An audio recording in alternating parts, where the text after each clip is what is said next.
How's everybody doing? Going good? Nice. I feel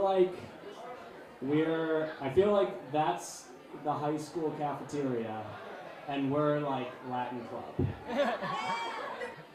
Ben Summers is a writer who lives in Brooklyn, New York. He received his MFA in writing from Sarah Lawrence College in 2010. In 2006, he was the co-poetry editor for Isabella, an interdisciplinary magazine, and from 2010 to 2012, he was on the committee for the Sarah Lawrence Poetry Festival. In September of 2011, his chapbook, a thing that I don't know what it is, Your Sorcerer's Ways, was published by Lame House Press. His work has also appeared in A2, Jelly Roll, and Spooky Boyfriend. He's a really smart guy and really talented. Give it up for him, it's Ben Summers.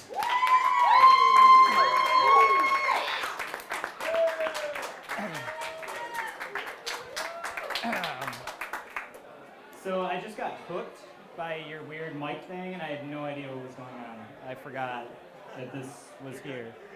Do I need to like turn it on or anything? It's good? Okay.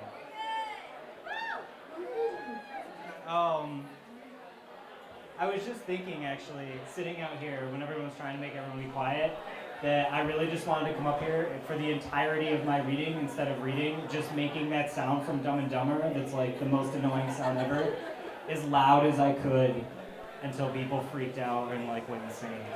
But I'm not going to do that. I'm going to read poems. This is a chapbook. It's little, and it has poems in it. It means little book. It's chap apparently equates little. Chap, you're a little chap. So yeah, I'm going to read from that in a second. But not yet. So poems. Alright. So the first two poems I'm going to read are from a series I did of... So all my poems are really short. These are like short. I can't think long enough to write long poems. I just get bored and stop. So little poems are about to hit you. So these two are from a series I was doing where like they were travel poems, and they were like, because like I was touring a lot and in bands and stopping at places, and all these weird things started happening. So I wrote these like little snippets of weirdness, and these are two of those. So the first one's called Pie Tins. Dishes on a table, looks of confusion. What do we do with these? Just set them down. We made a mad dash for the door.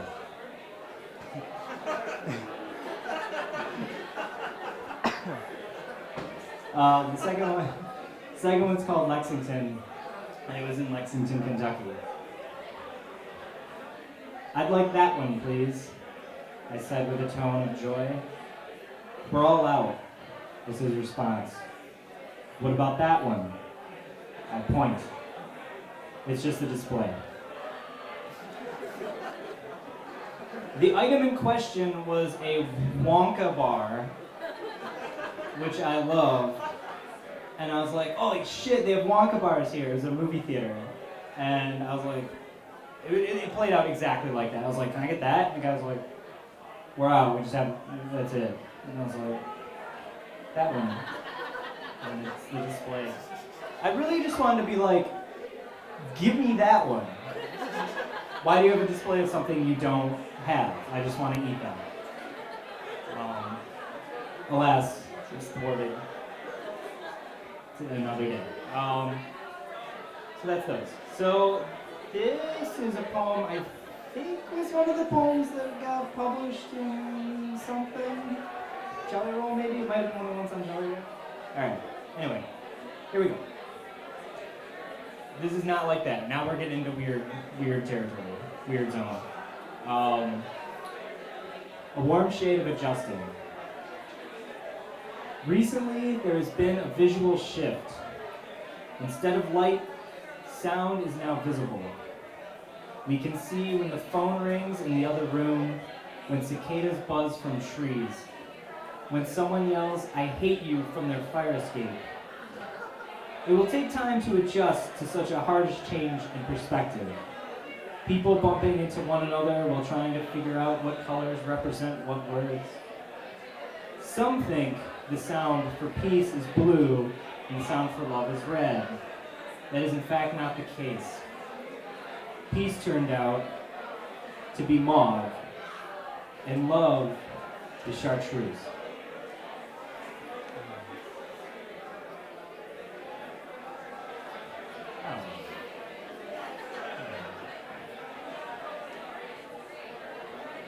Yeah, okay. Oh, yes. Midnight drives and second lives. Hollow swells of radiator clanks bring about motorcycle wipeouts and final scores at solitaire. It is in these instances when dawn stories remind us that someday we may return to life as a car. Leather interior, maybe a hatchback, nothing but the open road. Driving at night will be the best, having our high beams hit ghostly objects and ditches, our heart pumping hot oil. It will make us forget about all the times we are parked.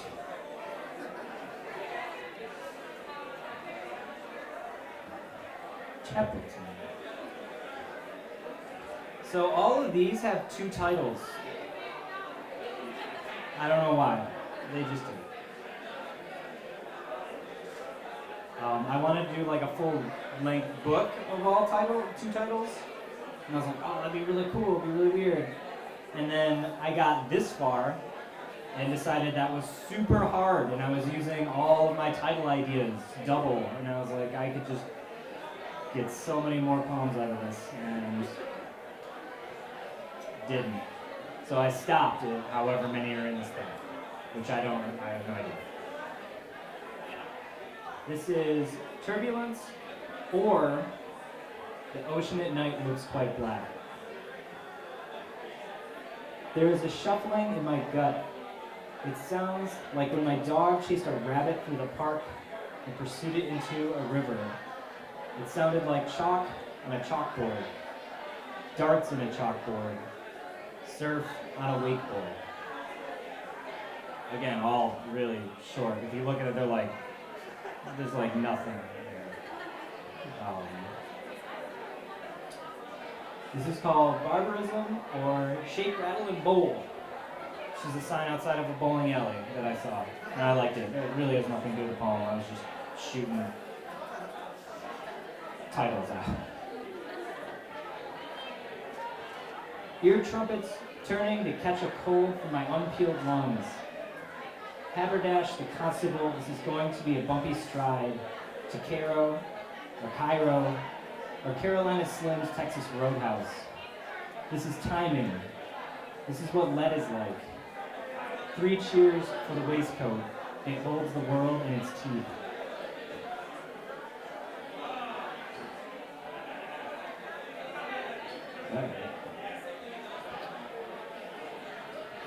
Not only are there 2 titles, some of them are really long. Well, almost longer than the poems themselves. Which is how I roll.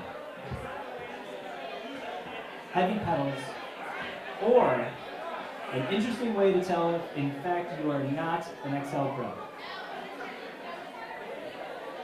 I'm onto something here. Traffic cones that break your car for you.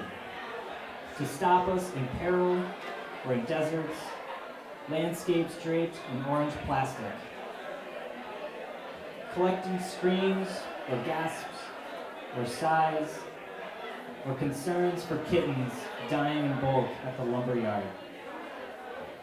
That line, the kittens dying line, that's funny. Leo, you might know what this pertains to.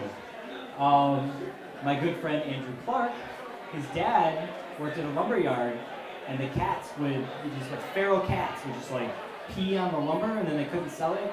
So they charged him with murdering the kittens at the lumberyard. So he just like went around and murdered kittens like, every day. But then he ended up keeping a few, and that's how Andy got like a bunch of cats in his day. But he still murdered a bunch, for sure. Okay. Fine dining, or pigs in the sunlight dancing. Spinning shy with buckshot, this is how trouble comes to Erie. Taking down lumberjacks with greased up lung racks and harmony producing cat calls.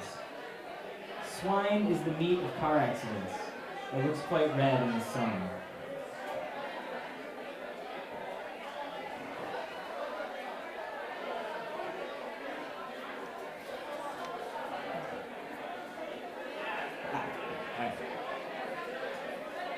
Even public offenders get the blues, or break free from the chains.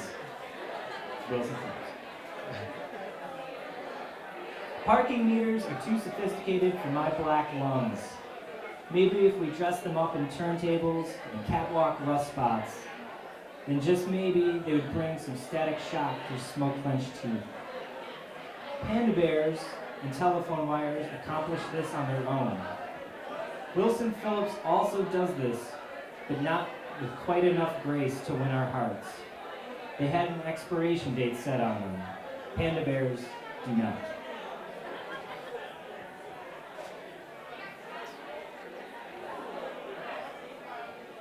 Here's another funny music, pop culture reference.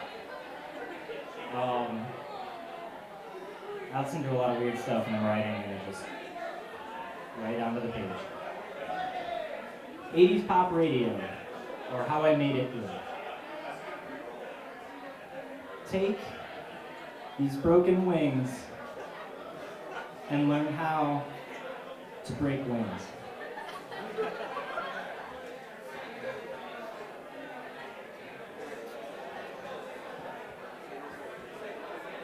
This is actually a really old poem that I reworked for this book. I rebroke it and threw things around. An epitaph, or the noisiest of neighbors. The occupants of apartment building 2 have voted for pestilence and must be brought to their swift end. If happiness is a fish, then sorrow is a fish, and not one to be trifled with. When getting on the bandwagon, it is useless to reserve a spot. Too many are jumping into the ravine. My father once told me a story of giants and grasshoppers. Too bad he could never tell me that tears sting and dance like horseflies on the lake. I've never been too upset about preachers saying global warming is a fear of mice and peasants, but when I die, I hope someone remembers to call my bank and cancel my credit card.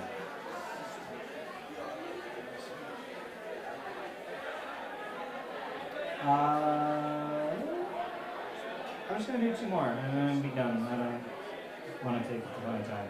My poems are really short, so if I read for the entire time, it would just be like every poem I ever wrote. This poem is Sexual Tension in an Apartment Building Elevator, or Old News is Bad News. And it's all in weird science jargon. It is. We are cationic and non-ionic types, tossed together against our will. We are 100% recycled paperboard, but only 35% post-consumer content. We are garments labeled frame resistant.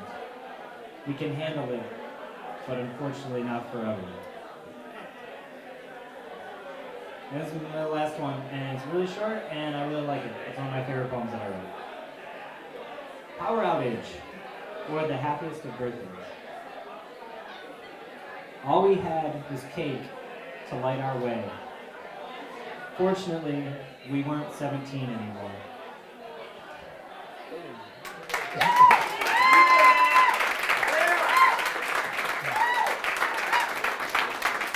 Excellent.